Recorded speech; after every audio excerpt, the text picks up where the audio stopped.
on this computer. Here we go. Okie doke, so I can put that sticker down. Okay, well, thank you guys for being here today. I'm Antonia. I'm the founding partner of She's the Boss. And probably most of you know Jules. Jules is actually emceeing at an event today, so I'm taking on this one. But she'll be back on board next week, and you'll see her smiling face at, what was the next one? I think it's the Friday Online Lunches. And today, as you've all signed up, Emma Stirling is going to be hosting the table, or having the head of the table today. And look, I'm going to let you introduce yourself, Emma, because what you're doing is zero party data platforms? No idea, but very interested. So I'm going to hand it over to you. All right, just a couple of housekeeping notes. If you hear snoring, it is a meditating Rottweiler. So I have meditation music on in the background, and she just zens out, and she will start snoring, and it's really loud sometimes. So it's not me. So, and another good housekeeping thing. Remember to add your questions to the chat, and we'll bring them up a little later, and put yourself on mute until that point. Yeah, and then if you guys want to just ask them freewheel a little bit later, that's fine, because it should only take probably 15 minutes just to kind of do a summary, because some of this stuff's a little bit, can seem a little bit intense talking about data and stuff. And so I'm trying to keep it as light as possible so that it doesn't seem too full on. But I will share my screen. And well, before that, so I do 2 tech platforms. Scott knows about one of them, which is a platform for children in out-of-home care, so foster, kinship and residential, and it's designed to keep all of their memories together in the one place, and their proof of life documents and all of that stuff.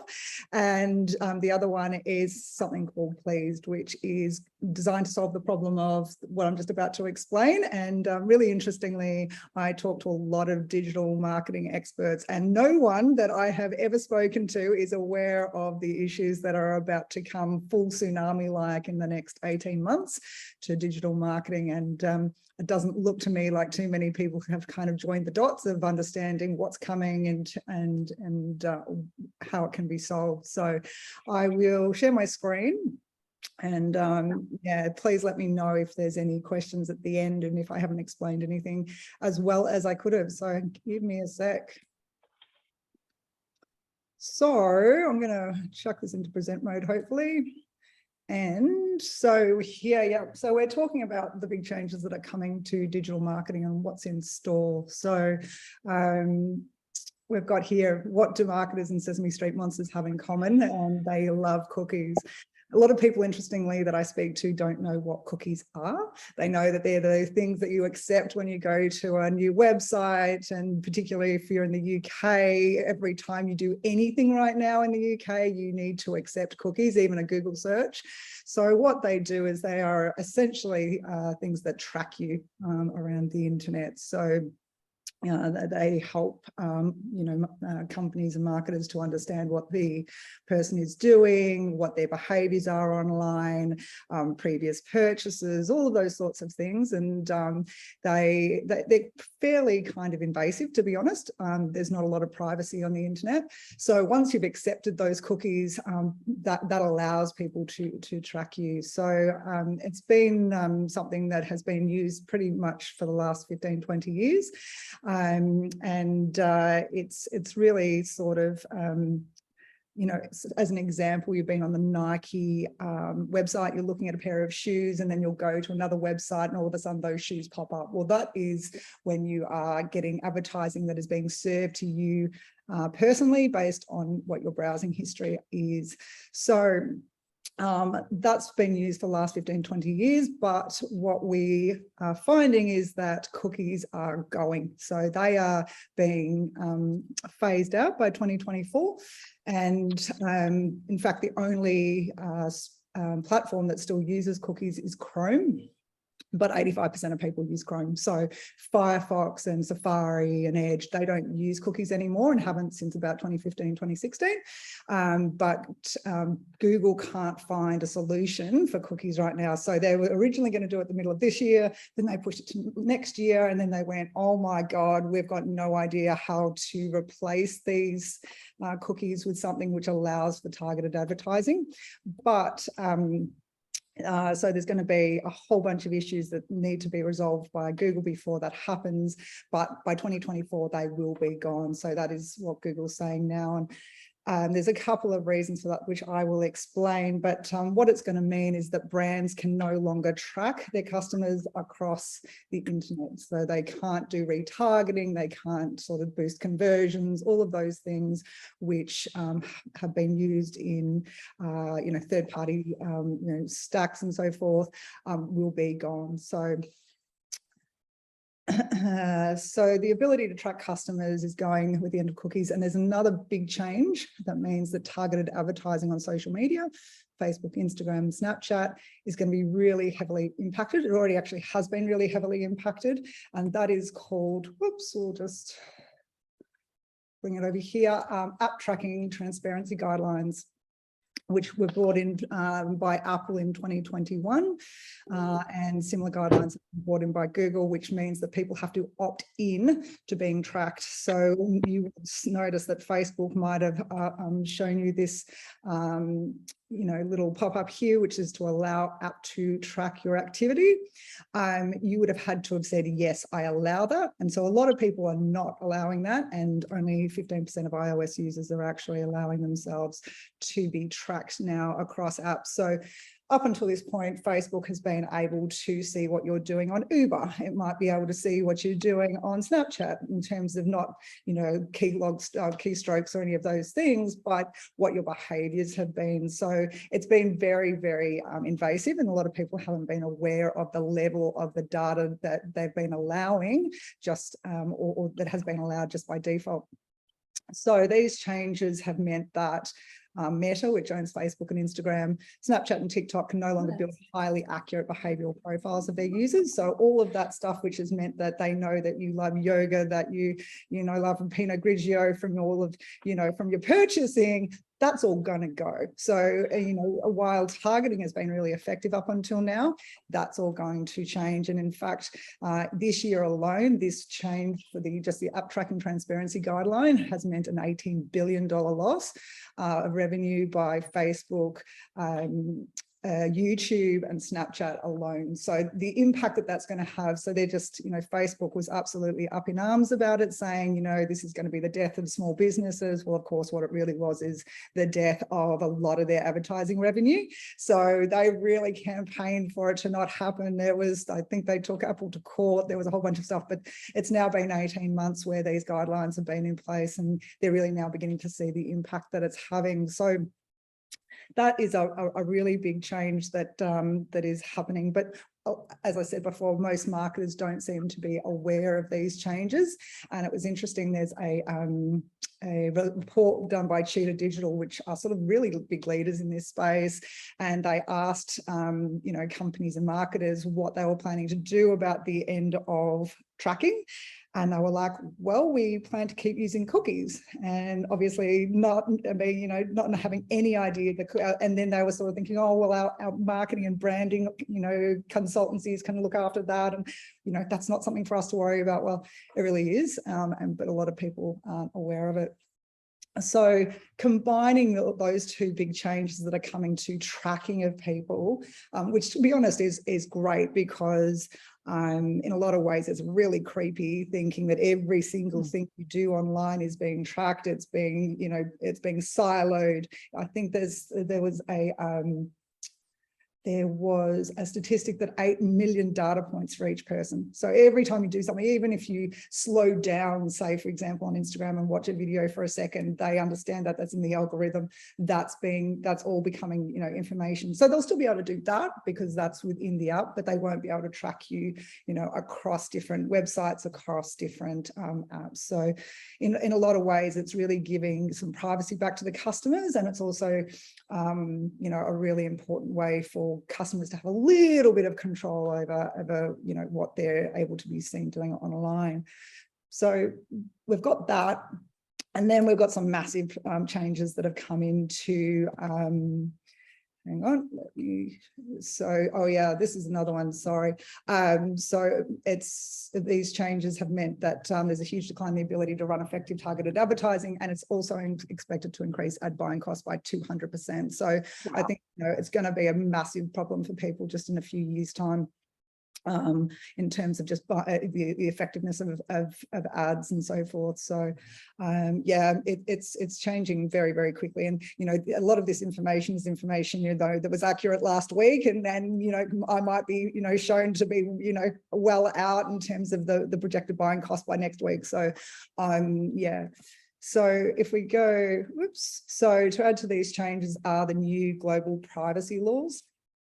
So these privacy laws have come into the GDPR, so that is the new privacy and data protection laws in Europe and the UK. So the UK has its own sort of similar version now since Brexit, which really provides for incredible protections and privacy for people in Europe. And that's been followed recently by Colorado, Virginia and California, which passed the laws this year and which enact them. California enacts it on the 1st of January next year. And then there's these other additional states that are considering it. It's going through different, you know, the laws are being reviewed.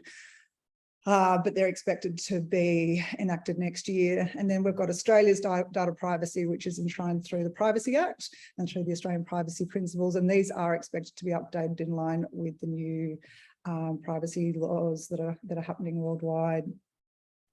So what do they actually mean? It means that there's a lot more transparency for how a business or an organisation collects, stores, processes and shares personal consumer data.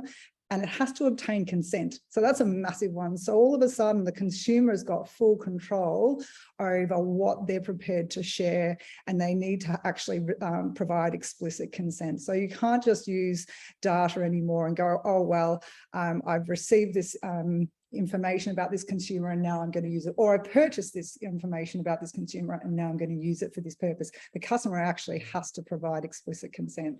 So they also need to be able to access, modify and delete it at any time, and that is based on an organisation to organisation. So there needs to be the opportunity for people to be able to say, right, you know, I don't want you to have that access to that information anymore, and or I want to be able to update it or modify it.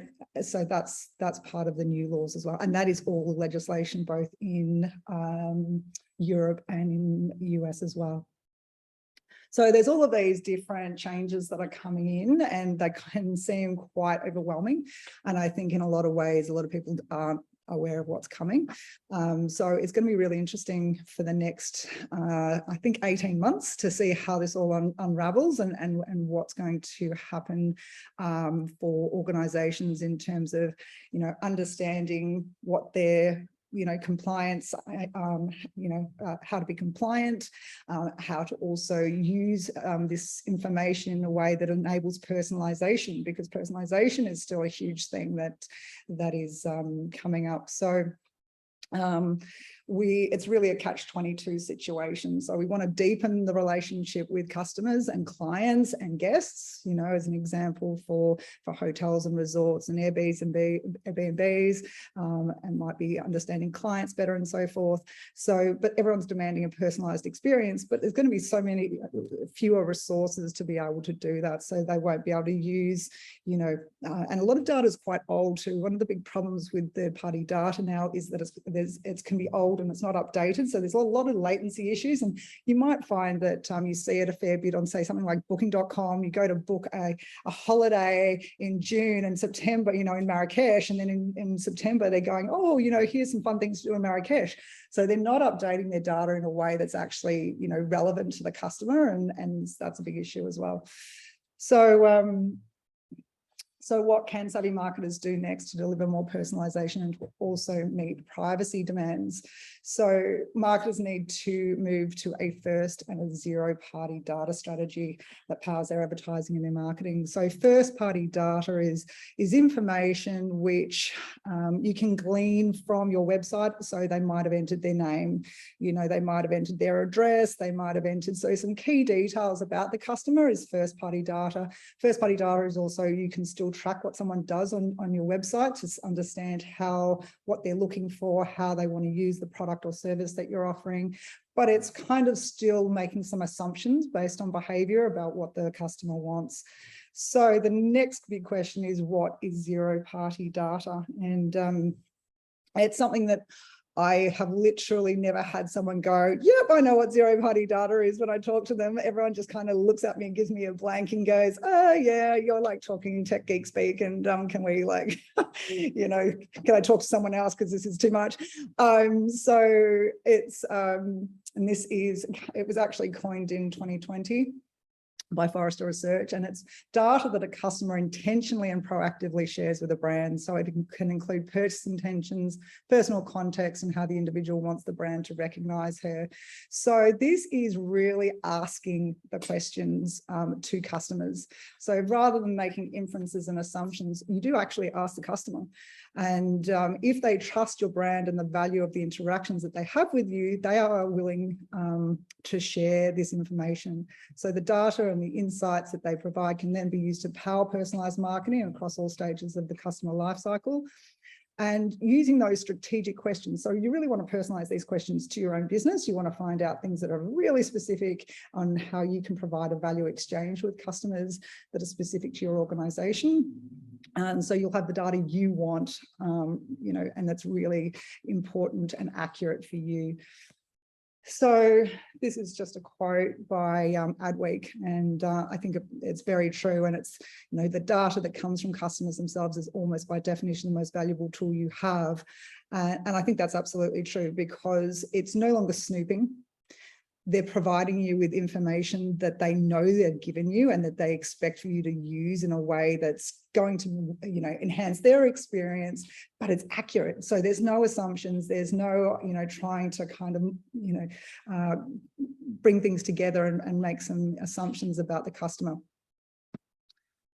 So interestingly, there's some great stats on where customers want this information to be used in terms of personalization. And they are definitely willing to share the information to get it. So 91% of customers are more likely to purchase from a brand that provides a personalized experience. So that might mean a personalized, you know, email campaign, or it might mean a personalized experience, say a hotel, for example. I know, you know, we've been talking to some hotel chains as part of understanding this whole process, and hotels don't know anything about their customers in advance.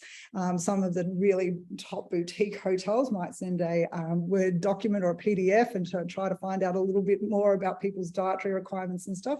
As a rule, you kind of book into your hotel and you have a fairly vanilla experience. So if they were able to understand the customer more, then they can provide better upsell, better cross-sell, all of that stuff, and have a, you know, some wonderful feedback from their guests.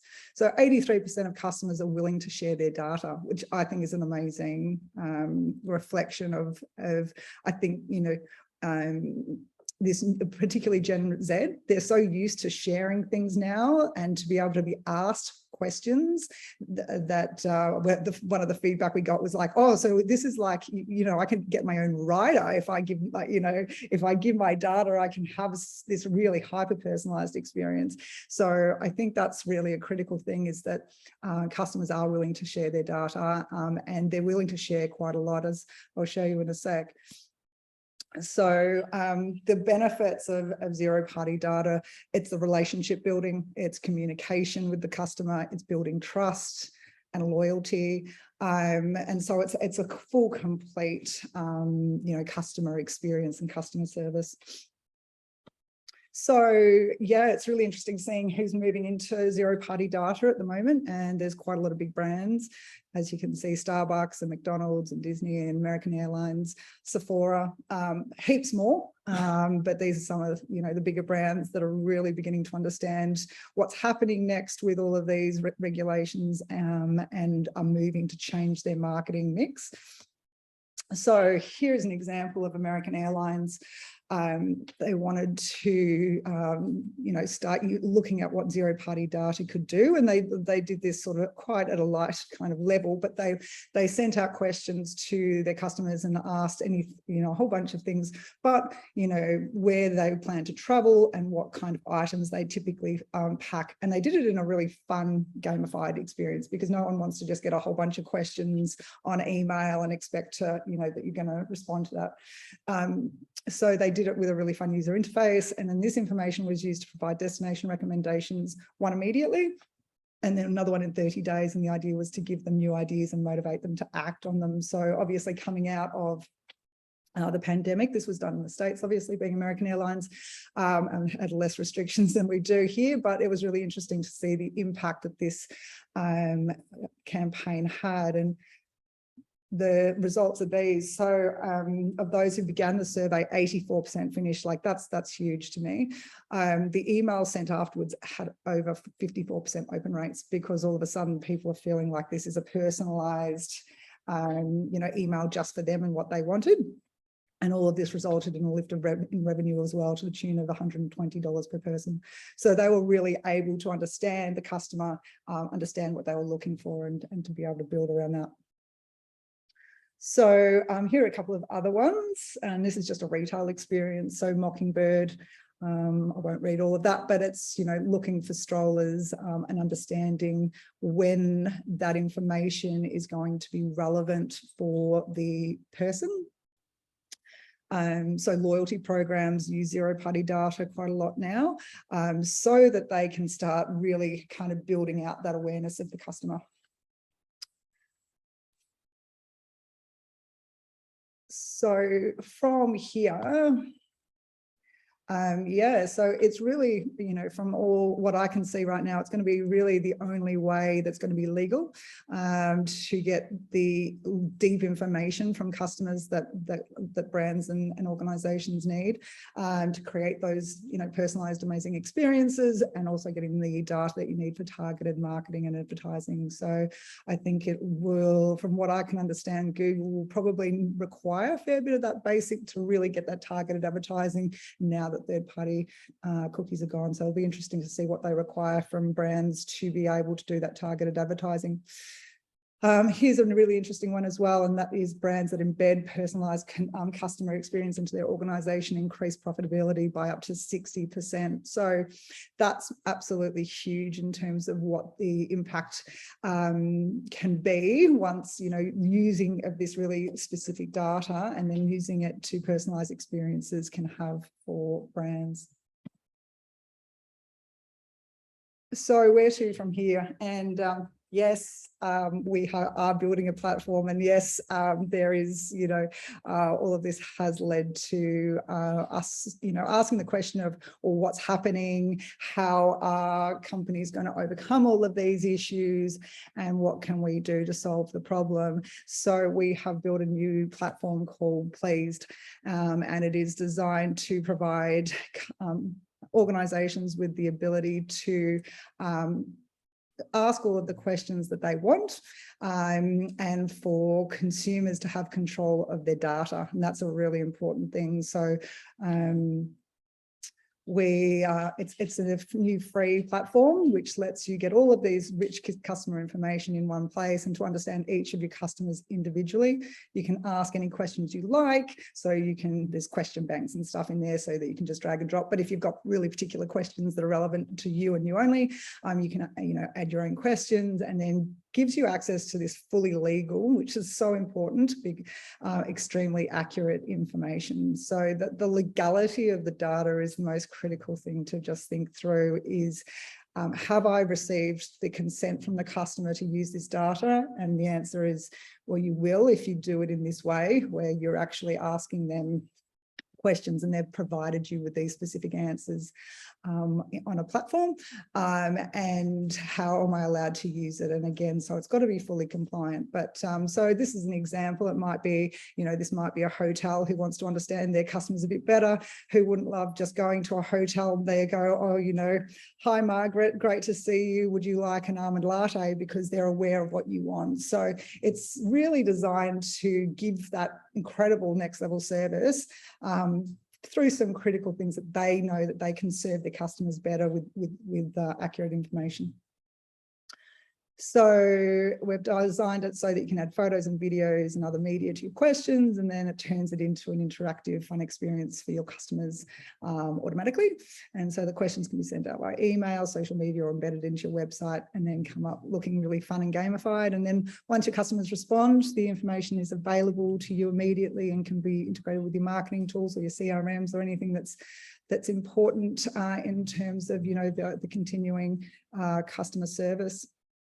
So we are a couple of months, based on my ability to work in with a big tech team and get this all QA'd to within an inch of its life and be fully compliant with everything. But we are launching very soon, and it is, as I said, free, and it is designed to be as simple as using Canva. I love Canva. I'm using this for this presentation, so you don't need a tech team. That's no code, and it's really easy to use, and it's just designed to overcome, a lot of people worry about data as being a very difficult thing to have access to, and they feel like it's for big organizations only. But again, coming back to having access to legal information as of essentially, well, in the EU now and in Europe now, it's right now, the GDPR is in force. As of January 1st next year, it's going to be required in California and a number of other states in the US as well. So yeah, so we launch soon, and it is free. So if you sign up at the website, then you get access, sort of first access to it. And we hope that it solves what we think is a really major problem, range of problems. Yeah, it's interesting solving a problem that no one yet knows our problem. So it's definitely a process, but thank you very much for. Well, thank you. That's amazing. So when's it coming into effect in Australia? So the Privacy Act, actually, within the privacy principles, Australian privacy principles, provide for a lot of this stuff. Those privacy principles need to be updated to reflect what's happening overseas. I don't know when those principles are being updated, but a lot of it's enshrined, but maybe not as explicitly as it's being done in the EU and in the States. So I think the language will be changed to reflect what's happening internationally. And does that mean that the legislation will force us at some point to have to? Yes. Okay. But we don't know when that is. Yeah, so it needs to be in line. But interestingly, I've been talking to quite a few organisations that work internationally. So it might even be that you have customers that are international. Well, you need to adhere to those regulations for those customers.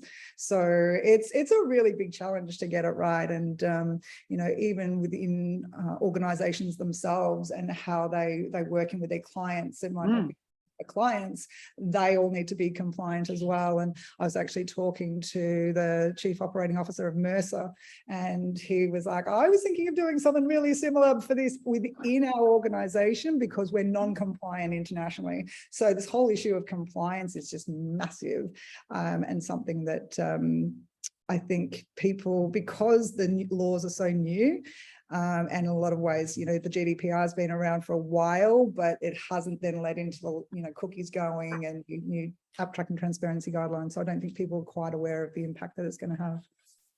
It does beg the question, though.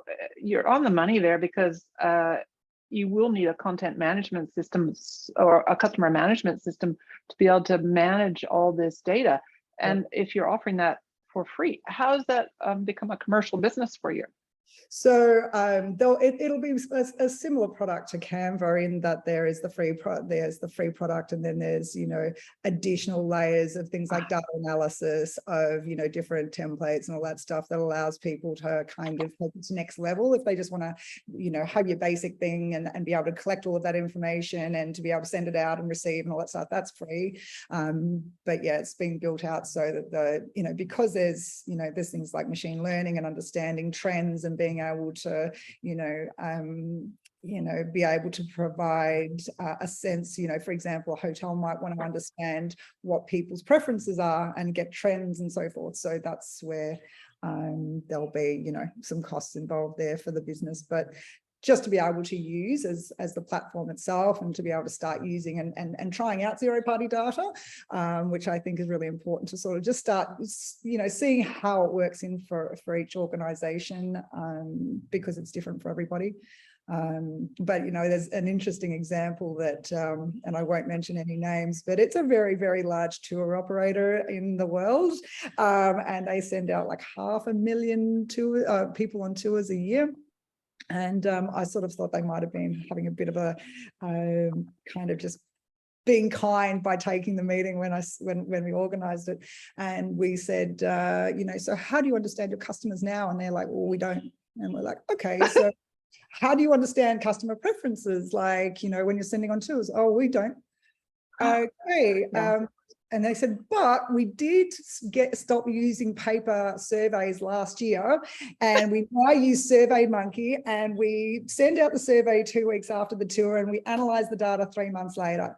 I was like, wow, like that's how you understand your customers. Like there's no understanding of preferences. And we're like, so if you were able to understand your customers at a deeper level, would that help? And they're like, well, it would actually transform our tours. So we would all of a sudden know, okay, you know, we've got vegans who like white wine and want to travel to Italy. Right, we've got quite a few of those people. So we're going to start, you know, developing tours based around preferences and so forth. So there's quite a lot of different components to being able to use zero-party data, because it is just asking people what they want, like, you know. And so I think it's something that's been so obvious for a really long time that we all need to do, is to actually be asked and to not be creepy and to not be followed and tracked, but it just hasn't been forced yet. And so it's now being forced with these new data. I think we're all going, really, that don't, this tour hospitality and tour and travel, they don't know their customers, and we're all shocked. And you know, it's like, well, of course not, because nobody's forced them to do it, or it's out there, but it's just a hard thing to gather and put in one place and make sense of, and then create a strategy from it. But what you're doing it makes it straightforward for all of us, even small businesses. I'm sitting here going, oh, why are we not doing this? I mean, it's just those, I know it's another stage of marketing, but it seems absolutely essential to any business. Yeah, well, I mean, so interestingly, Anthony and I devised this idea 5 years ago, and this is before Caring Life, Scott, and then I just went, oh, you know, are hotels ready for personal? So we were in a wedding in Sri Lanka, and we're spending some hideous amount of money per night to stay at this place in Colombo. And I was like, they knew nothing about us. Like we are literally staying in this beige vanilla, you know, slightly uncomfortable bed, and they know nothing about us. They don't know how to upsell us. They could have upsold us on champagne on arrival. They could know our favorite coffee cocktail or whatever, and all a cheese platter on arrival, you know, all these things that would make the experience amazing. And you've got a loyal fan, and, you know, everyone talks about it. They know nothing. And I was like, we need to do this for the hotel sector. And then we did Caring Life and a few other things like that, and then went, no, there's all these stuff that's going to force this, and no one seems to be solving this problem yet. So let's do it.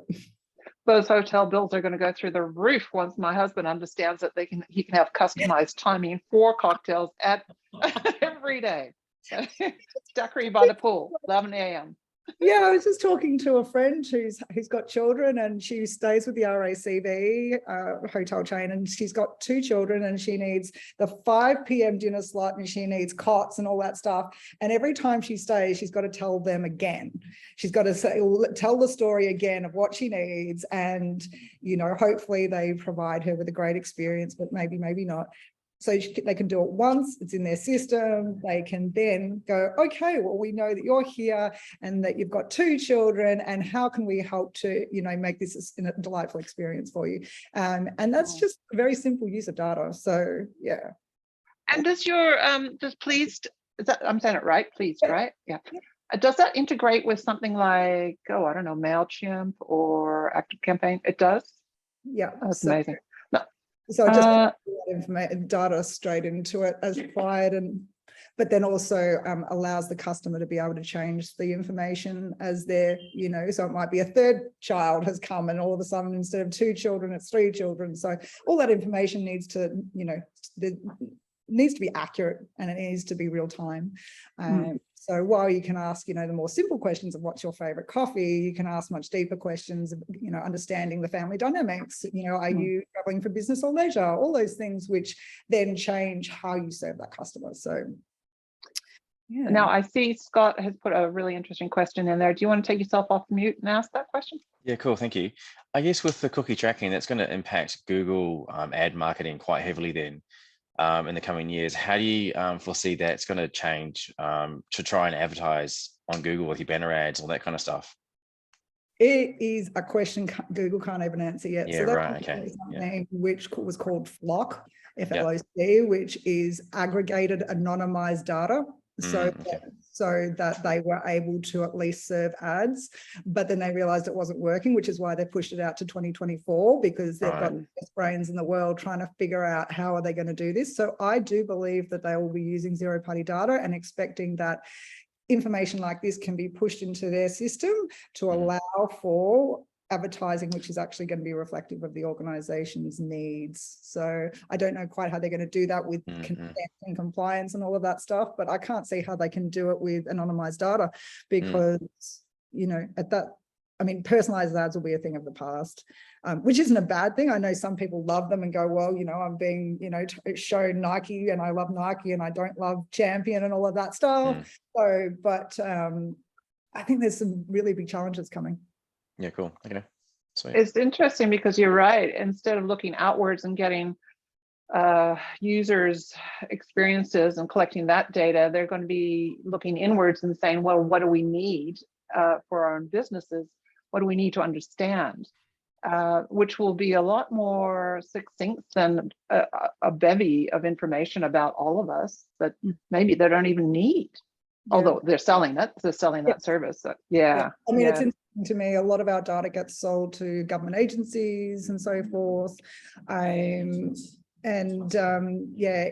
a really big challenge in terms of, I'm very pleased, to be honest, that it's not being, that it is being kind of phased out, that the ability to be snooped on and to have this information that we don't know, like I don't know, what's being kept about me or what the behavioral profile looks like or any of those things. And apparently it's quite daunting once, for people who do understand the level of data that's being kept on everybody. It's quite invasive. So, to be able to make this consumer-led and individual-led and saying, okay, I'm prepared to share this information with this organization and I'm prepared to share this information with this organization. And in fact, if you don't provide me with the value exchange that I'm looking for, I'm just going to remove your access to it. So, that's, I think, a really important thing too. And I was talking to actually at the She's the Boss lunch a few months ago, and horribly, I can't remember her name, but she's the lady who runs the deaf organization. So I can't remember the deaf?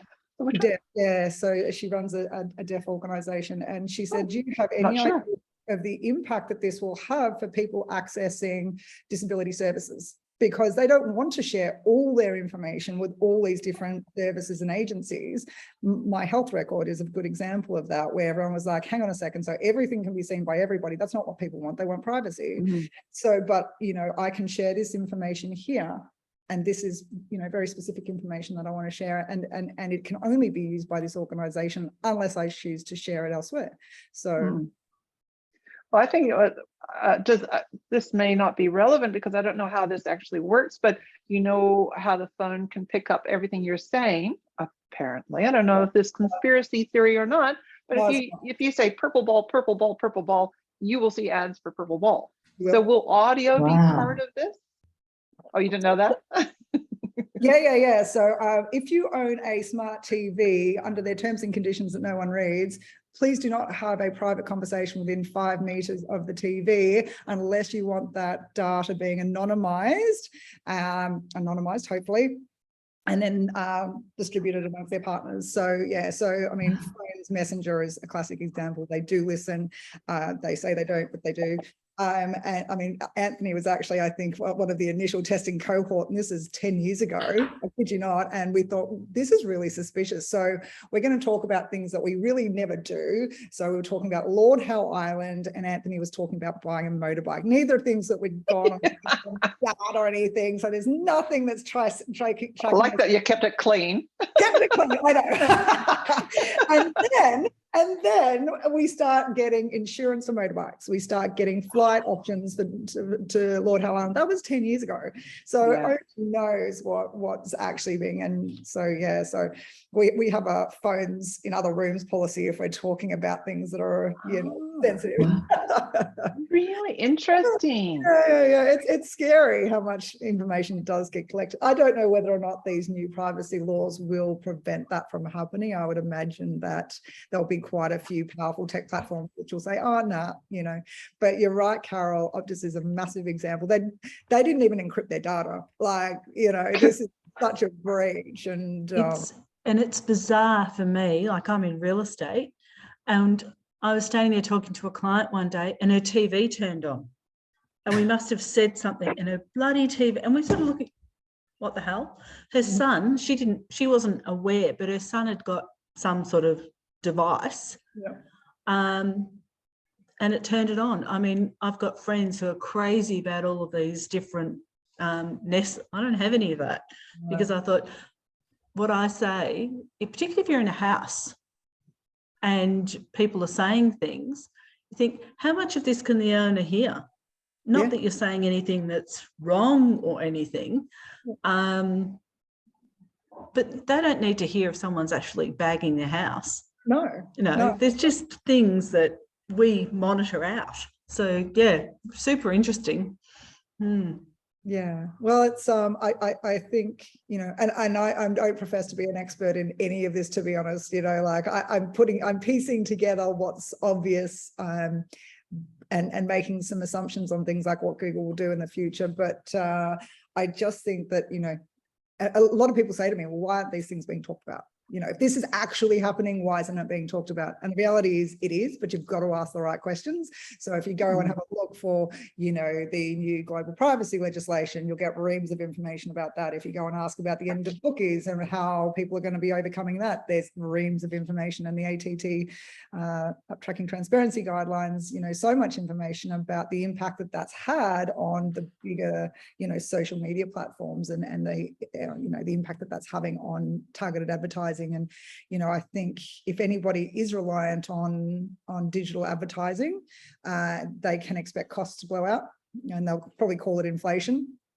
It won't be inflation. It'll be, a need to be able to provide any level of, and I've actually spoken to a few people who are in digital marketing now, saying, or marketing per se, but I am saying actually our responses, what we're getting back in terms of our return on investment from social media marketing is dropping dramatically. So it'll be interesting to see where that goes. Why? Sorry. Yeah, keep going, Llewellyn. Can you hear me? Yeah. Oh, Yeah, hello. well, yeah. Sorry. Yeah. Hello there. I'm sorry. In the beginning, I was on a. Hello, Emma. Thank you so Hello. much. Oh, And hi, Antonio and everyone. Sorry, I was on a Zoom that was supposed to end at 12, and I just could not stop this sales pitch that was going. So that's why I just couldn't hear it. I had to try to turn the whole computer down. I'm sorry.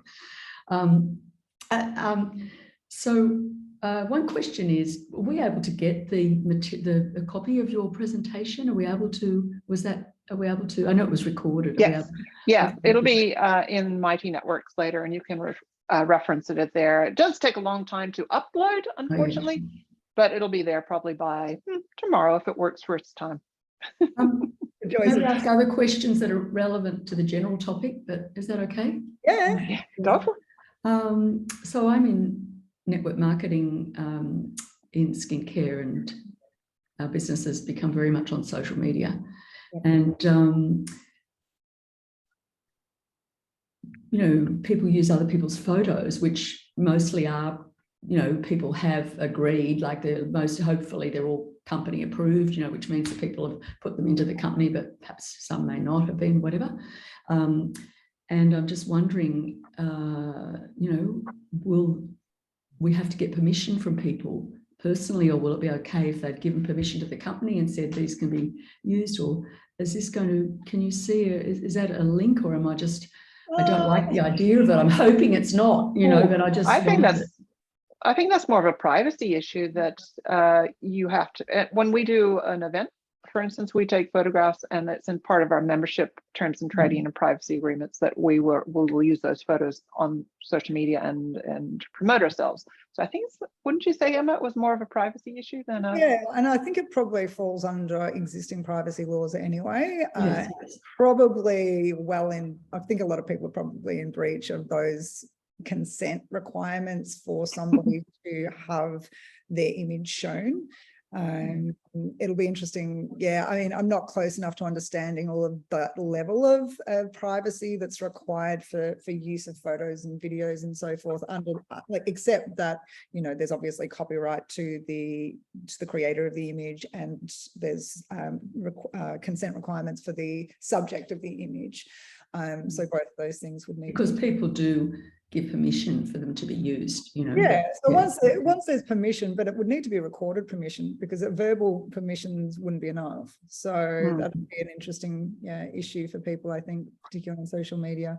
I think you've probably seen with social media that the algorithms are really changing to promote advertising and sponsored posts a lot more than what is being, you know, organic posts on social media feeds. And I think that's going to just increase as they're finding it more difficult to do targeted advertising, proper targeted advertising. You know, as we ran some mass meditation events prior to the pandemic. So it was called Mindful Women, and they were meditation events that had sort of 300 women at each event. And all I did was promote it to women aged between 20 and 60 within 25 kilometers of the CBD that liked yoga, and the thing sold out ridiculously quickly. Like, it just went completely viral, and because it was an event, it was showing up on their friends' feeds. As soon as your friends see something, then says they're interested in going to an event, then it comes up on everyone's feed, and just went nuts. But I think that level of targeted advertising, because how are they going to know that you like yoga unless you're visiting a yoga page on Facebook? They're not going to know that anymore. They're not going to know what you've done, you know. So all of that's really going to impact the ability to serve ads that are accurate anyway. It's Facebook has become just ad after ad after ad after ad.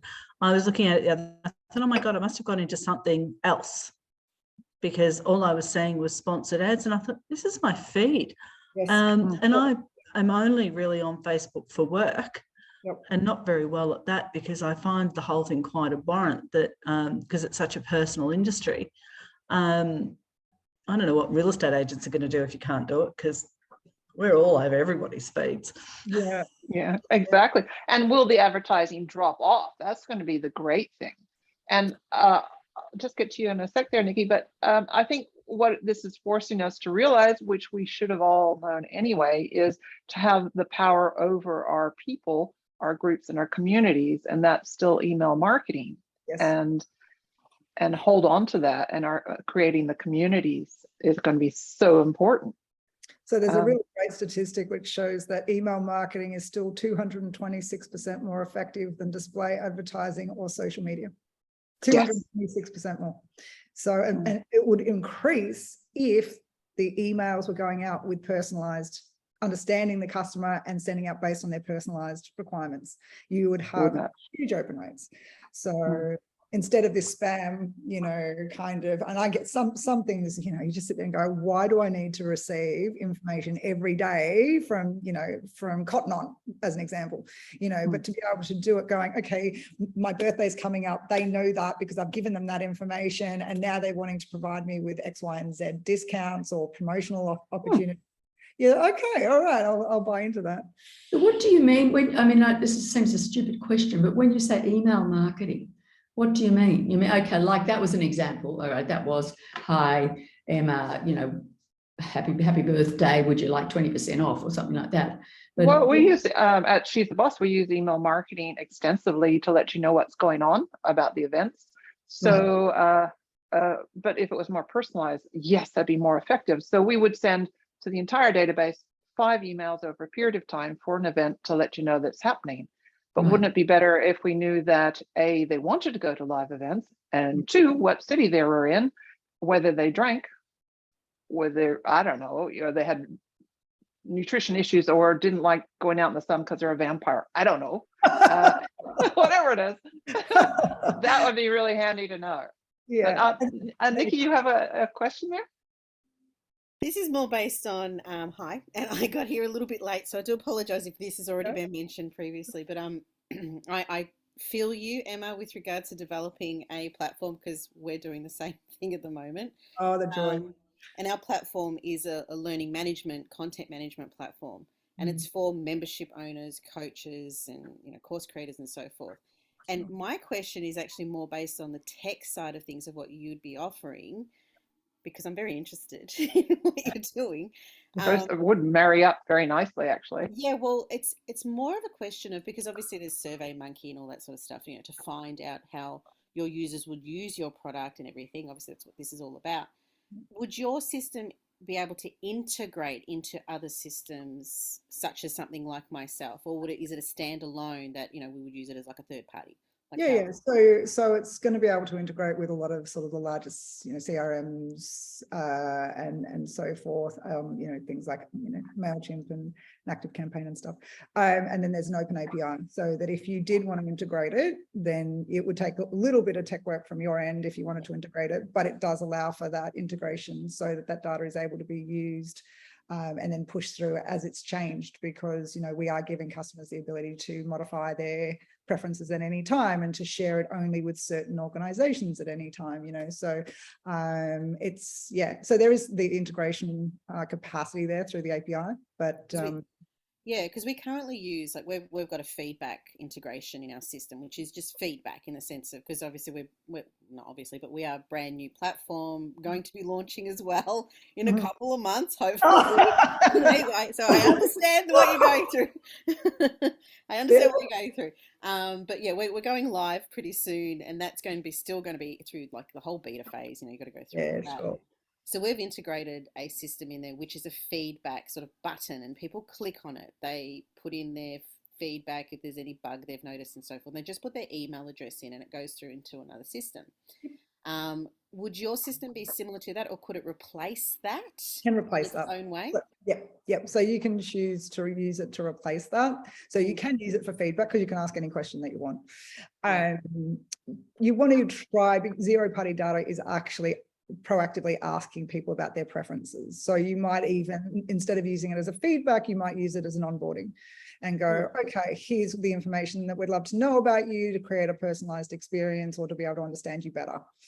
So our tagline is to become your customer's hero, and that is really to provide that next level service, and to be able to do it in a really easy way. So yeah, so we're hoping that as part of it, we are doing MVP, because we want to make sure actually everyone wants to use it. Feature creeping and blowing out your budget like crazy. But one of the things is, having data analytics real time, showing trends and all of that stuff, which then allows a business a whole bunch of insights into who their customers actually are, as opposed to who they think they are, and then being able to, make changes to their offerings based on that as well. I'm going to have to check. It becomes an interesting dilemma, because it does naturally push us towards email marketing and our databases.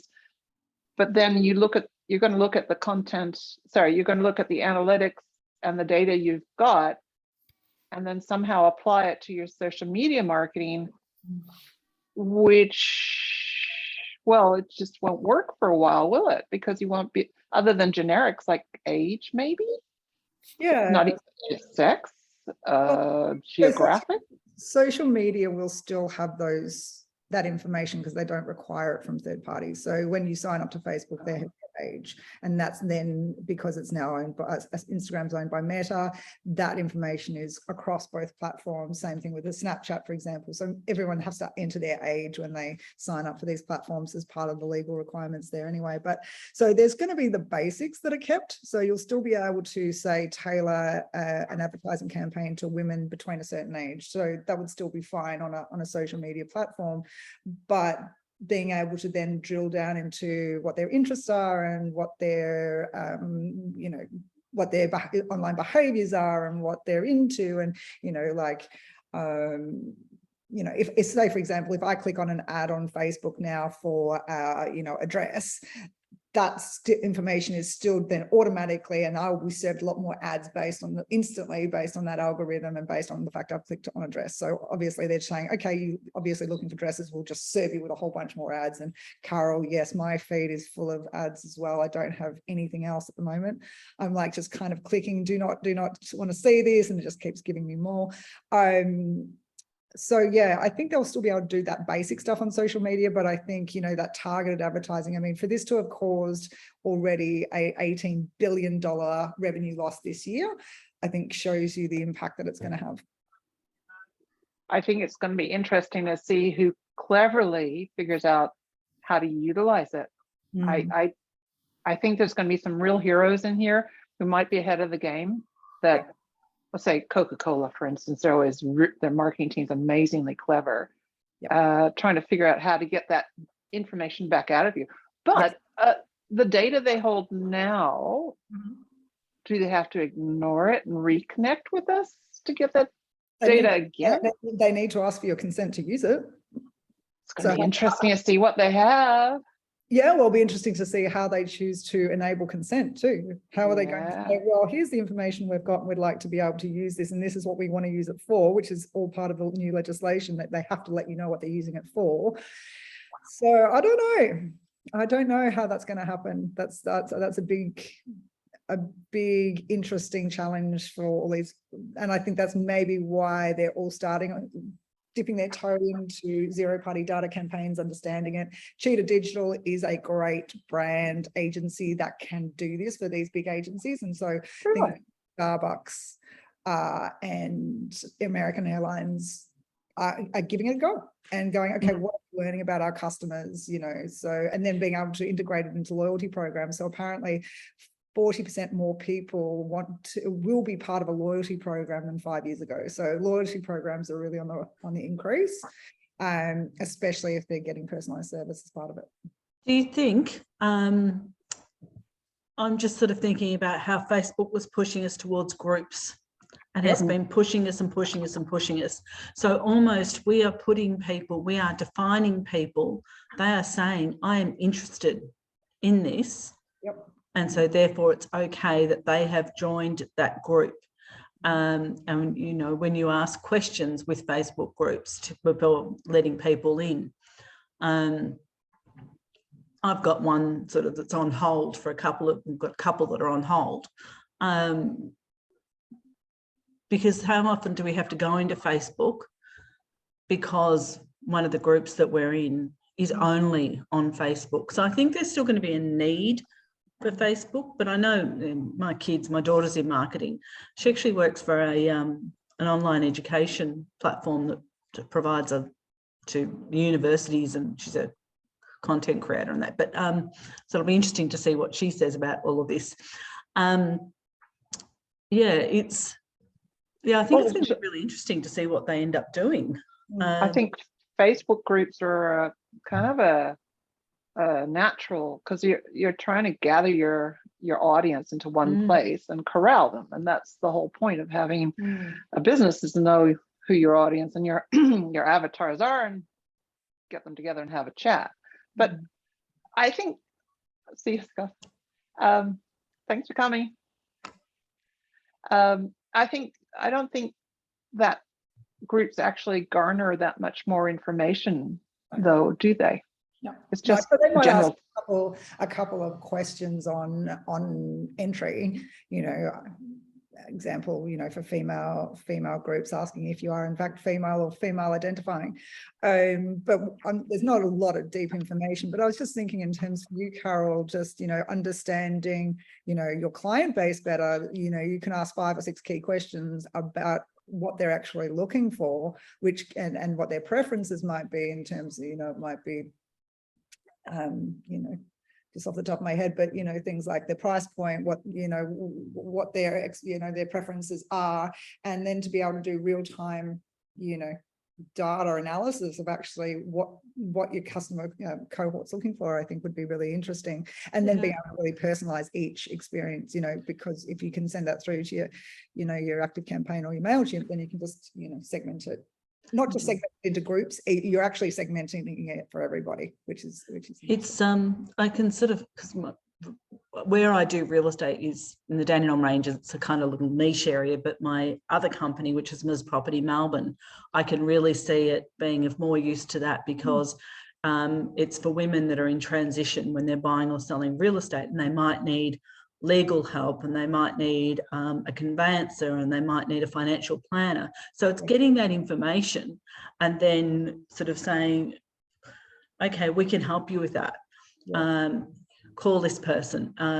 Well, interestingly, what we're putting into place off the bat is the ability to partner with other organizations. So you can share that data with consent. So it would push it. You can just go, right, I'm going to share that information with this organization. I've got the consent of the customer to do that. Yeah. And so then all of a sudden you got the ability to really provide far more effective partnerships. One of our best friends runs Grand Pacific Tours in New Zealand as an example, and he really wants to use this because they've had something called the Good to Go form, which gives you just kind of, the guests of the tours provide things like mobility access and all that kind of stuff, but it's been a paper form. But then he has all these different partners, helicopter tours, or, different, boat tours, or restaurants, or vineyards, or anything. And so he might say, right, well, we've got 30 people coming and we need to book out 30 places with the helicopter tour, because we need to know if they're going to want to do it. So he hasn't had the ability for the insights yet to be able to understand if all those people want to do it. So he's had to book out all of those things. So instead, you can make it effective for the helicopter operator and say, in fact, we've only got 12 people that want to do it. So you can release the other spots and, so drive efficiencies that way. So that's just another example of the way zero-party data can work in real time. And especially if people can update it as required. So it's always, it's always accurate.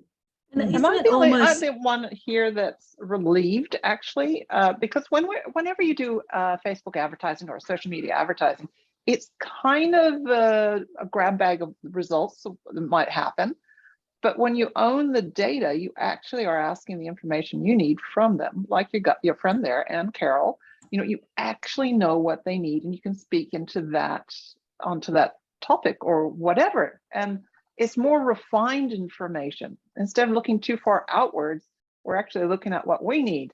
I think that's a relief. Isn't it more an old-fashioned way of, it's like when you're in a small community and people know you and everything, so it's bringing that personalization back. And growing up in a small area, I understand you did the wrong thing. Your mum knew about it before you got home. Very troublesome. I don't know how.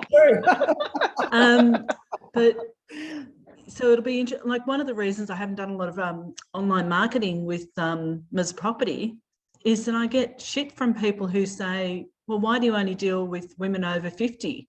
What about men? I think, look, I'll help men, but this is a reason I'm providing this service. And it's more personalized. And you get wackos, who start to attack you because you are dealing with women who are often victims of domestic violence and everything. And you think, oh my God, go away. Go away. It does. You can even use this form, say someone comes to your website and you can ask them these key questions to really understand. Then it's a lead generator and understanding a prospect. What are they actually looking for? Can you actually help them? And so then when they're it might be the example for you, or it might be example of, say, a pool builder who needs to know, X, Y, and Z. What are you looking for? And then it's far more personalized information instead of doing a cold call, having to, then put this into a CRM and so forth. I will tell a story which I find hilariously funny, but so old-fashioned. Is a good friend of ours does, I won't say who she does it for, but she makes 800 calls a week for post sales for cars. And she will find out, okay, so she's trying to essentially book them in for their servicing and to do the post-sale thing. Anyway, so she'll do this these calls, have these conversations, make the updates to a data sheet, and then the information needs to go back to the car sellers or to the main office and be put into a CRM so that the information is accurate. Good Lord. Right? It doesn't Yeah. happen. So she'll be humming, she'll make those changes. It doesn't get updated. So then she makes the same call to the same person weeks later. And they go, we've already spoken to you. And she's like, you know what? I'd be upset about this, but I'm making like $8 a call. So I'll play with this, but the inefficiencies of that and pissing off the customer just blows my mind. So you could ask it once, it gets pushed into the system straight away. It's fun for the customer to give their feedback and so forth, and then all their preferences. And then you don't need to speak to them, like, and piss them off. Like she needs to use a Google form. She needs to use a Google form, goes into a spreadsheet. They can upload the spreadsheet and just do it. I don't understand why some people can't grasp basic tech. Before with does present the question. So when, let's say you have a website and you're asking some questions, is that a form that is coded through Please? So you create your form in Please and then you post it as HTML into your website, and then it all feeds back in. Oh, that's tidy. Oh, that's very tidy. Yeah, so that just allows for the analytics to take place, and we will be using sort of some machine learning to understand, all those trends and all of that stuff, and making sure that, customers aren't being asked the same question multiple times, because being asked the same question by 10 companies and having to answer the same question might be, be more than a bit frustrating for a customer. So, if the question's been asked recently, then it can be pre-populated for because it's the same question. So can I ask a quick question just with respect to the platform we're building? And look, Antonia was on the call yesterday and I was talking about how we want to make sure that whoever's going to be using our platform uses it legally. Yep. It's a content sharing platform. It's a closed community, so we want to make sure that everything is above board to an extent. And there's questions we have to ask. Obviously, it's about their business and so forth. And a lot of these people who do register, they may not have a registered business, yes, for example. So using your system, I was just wondering, and look, I apologize if I'm reading it incorrectly, but the sense of, asking these questions forefront, I'm very transparent. So it's along the lines of, we need to ask you these questions. So we're setting the situation up, saying we need to ask these questions to protect you, your members, and also the community in general, to make sure that the content that you are uploading to our system is legal. So would you mind answering these questions? Is that something that is set? Because obviously when you're asking certain questions from your clients, they have a choice of what they want to answer and what they don't want to answer, but you also want to be able to provide them with a service that can help them. If they don't choose to answer certain questions, does your system have the ability to say, look, they've answered these, they've missed those ones, they're in this category? Like, can you select a category, say if they don't answer these questions, shove them over there. If they answer these ones, shove them over there. Like, does your system have that capability? Yeah, I mean, it will have. It's part of just the machine learning of understanding, so automating that side of things. So that you can say, okay, well, X, Y, and Z hasn't been answered, but these questions have been, and potentially then understanding why those questions aren't being answered. It might be that the questions aren't asked in the right way. It can be just a change of wording that might enable somebody to answer a question that they might find challenging done another way. It's like any data. It's how you ask the question and how you create that. Yeah, so we're doing a question bank for each sector. So we're personalizing the question banks to each sector so people can just drag and drop, because you don't have to want to think about your questions necessarily. Yeah. And you don't want to have to think about the answers, and you don't want to have to put in photos for each of your answers. So we're just doing a big question bank, which allows you to drag and drop, right? Just to Oh, make awesome. sure that it's really easy, but it's also going to be based on the questions that are yielding the best results Yes, based on, responsiveness. Yeah, yeah. Luella, you had a question? Yeah, I have just a couple of quick questions. Thanks, Antonia. Emma, so just a thought, I mean, just if somebody has a blog, I was just actually on a Zoom all about having blogs and stuff, like the general Zoom about doing that. I'm just thinking that please could work well in that, you know, like the questions that you ask people or whatever it is. Is that right? Could it be? Well, you could. I mean, there are things like SurveyMonkey if you're asking just generalized questions, if you're wanting to sort of understand your audience better in terms of general questions, it's more of a survey style, whereas this is designed to provide the information that allows you to enable a value exchange. So it might. No, but I'm saying that if that's what I'm trying to do, Yeah, sure. create a relationship with someone who visits my blog, if I have a blog, like Yeah, 100%. Like if you say, I would love to get to know you better, or to be able to serve you better, and it's the way that you ask the question, like one of the things we said I thought at the start was, well, are people going to want to answer personal questions? But if That's right. hotel was to say, thank you for booking at the Sheraton, would you like to personalize your experience?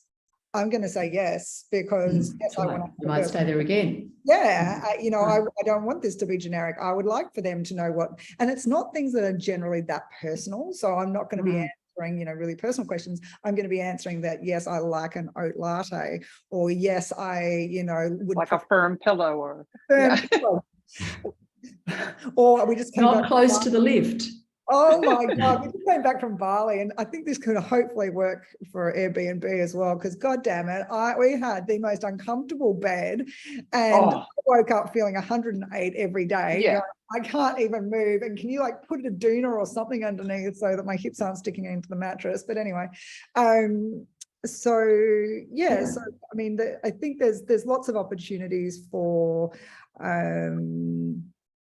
like for using that in that instance. Are you saying that your platform, so I know there's the free model, right, which presumably are pretty basic questions. Well, no, so you can answer any question, ask any question you want. So if you choose to type in a question, you can choose to type it in. It's just we want the question bank to enable it to be easier and to know the questions, and to be able to answer questions in the way that we know they're going to be answered, so, and preventing things like spelling mistakes and all that stuff, which can seem unprofessional and so forth. So yeah. So anyway, that's 10 steps ahead, because I haven't even got a blog, but I'm just sort of but I'm thinking about it. I was just on a Zoom about it, right? So I'm thinking about it. Yeah. So and all right. And the other thing is just getting an understanding that you were saying that on Facebook or social, anything, or pages or groups or anything on any of those sites, is this correct? That, people, because they've signed the agreement with those, bodies, that information, we can use all that information. Is that right? If you're the moderator of a group? No, if I'm just like, well, I don't know what, I guess maybe I don't understand maybe it's a silly question. I don't know. I'm just hearing what you're saying, and I'm thinking, how can it apply to me and my business? So if you're the moderator of a page and you receive information, you would be able to use that information because it has been provided to you. But again, so people, how much information is actually actively being shared on pages or groups, it's not possible really to personalize and ask people. Like if you put in a survey form, for example, in a group, again, I don't know the T's and C's of Facebook. I don't know how that can actually be used, if that can be used offline, all of that stuff. That's okay. But in general, let's say it doesn't have to be, we don't have to, if we have stuff on pages or stuff like that, it doesn't have to be personal because people are on Facebook. So is that right? Yeah, exactly. So there's a lot of stuff that garnering in the background, depending on where you go, what you do, what you say, keywords, if you use hashtags at all that stuff is being garnered in the background. If you click on a link for an ad, you know, it's remembering all this, but in future that will change. So eventually it'll be a more personalized response to what they know about or what you supply to them. And is Right. that not the, is that But why they I'm- call it zero party data? It's like a zero sum game. Yeah, so anything that's being captured, say on social media, is instantly used by the algorithm. It's literally, TikTok apparently has the most amazing algorithm in the world, and it literally doesn't even take a second for them to integrate what they're gathering from you on that app. And apparently they also log things like your credit card details, your passwords and so forth, because they use their own browsers. So Facebook, if you click on an ad on Facebook and it opens up in a browser, that is their browser. So they're capturing that information. Wow. Yeah. So they're capturing that information, and that information is being stored by them. So that's how they'll be getting around some of these issues of not being able to, you know, track across apps. They'll try and keep everyone in their ecosystem. So it's a really big challenge there in terms of, you know, I think that's Keeping them honest. keeping them honest. Actually, that was one of the reasons that there was the MP who wanted to ban TikTok again recently, I think it was last week, because they're capturing keystrokes, they're capturing passwords, they're capturing everything you do if you click on an ad or a link from TikTok. So again, it'll be really interesting to see what these new privacy and data protection laws say. And I don't know what that looks like yet, but I think zero party data and having it in a much more compliant, consent-based approach has to be the way of the future. Like it really does, in terms of, you know, in customer consent, you know, individual ownership of data and all of that stuff. I see some litigation in the public forum in the future. Yes, I do too. And I don't know how they're going to get around it. They'll probably try to water down the laws a bit, I think. I think there'll be a lot of lobbying to try and water down the laws. And by the way, who is making the, well, I mean, each country makes their own laws, but who's bringing this legislation to town? I mean, it's a pretty big move. Yeah, the GDPR has been around now for 4 years, and there's a lot of things, you know, we do Caring Life in the UK, and, you know, for example, if we can't provide badges or notifications for children, they're not allowed to be notified about an update on the app because it will drag them into using the app. So you're not allowed to do that under the GDPR. So there's all these different regulations that you've got to be compliant with. There was sort of 16 regulations for that Caring Life had to be compliant with. So GDPR legislation is no joke. And then this new stuff that's happening in California, which is pretty much a reflection of the GDPR. I haven't seen the full legislation, to be honest, very dry, but understanding it is, you know, knowing that the customers have to be able to modify their data. Like, how are we doing right now? No one knows what their data is, or so. Yeah. Well, I mean, going down that rabbit hole and find out where our data is sitting, what they have is going to be part of it. It's going to be really interesting to see how they give that to us to approve it. I think it'll be it'll have to be a slow release of information so they don't terrify us. Is this correct? And is this what you want us to know? And then it'll be another one in about 6 months. Oh, and is this correct? I think there'll be a lot of annoying little, you know, notifications. Can you, is this correct? And is this correct? And is this correct? And they'll be like, no.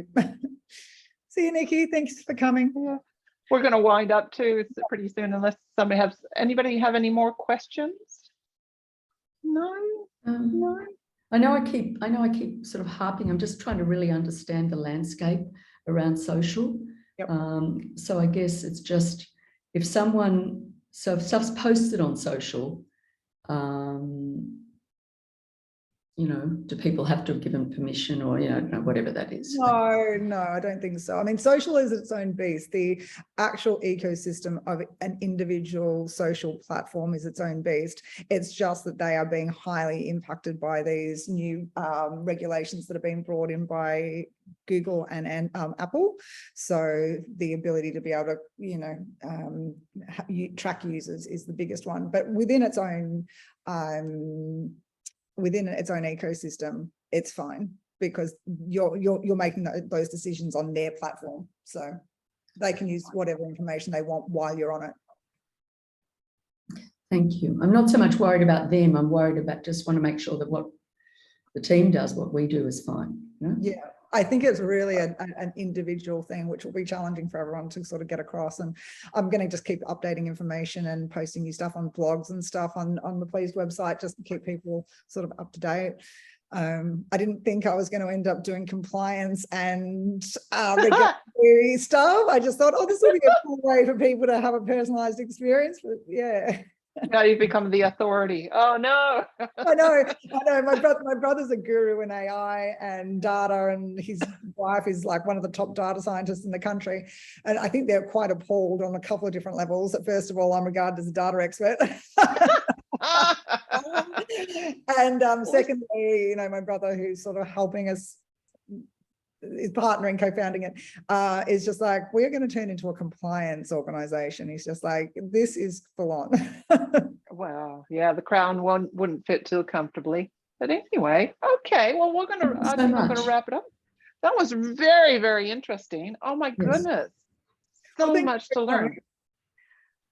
Thank you and so true much. to your word, you said you're going to keep us one step ahead. And I will keep you one step ahead as much as I can. And yes, just hope that we can provide a solution which gives everyone full compliance and access to the information. So we'll keep posting as you're going live in 2 months, you say? I say 2 months, and then I'm going to probably QA it and then probably find that X, Y, and Z needs to happen, and it'll be 3 months. But by the start of the year, it will be live for people to use. So. Yeah, keep us up to date. Particularly Nikki, it sounds like it was a nice joining of purposes there. Yeah, nice bit. To talk to fellow techies. Yeah. Okay. Well, thank much, you, ladies, for joining. Thanks, Sherry. Thank you so much. Thank you. Thanks, Emma. Carol, thanks, Wella. Yeah, Thanks. thank you. Bye. All right. Bye-bye.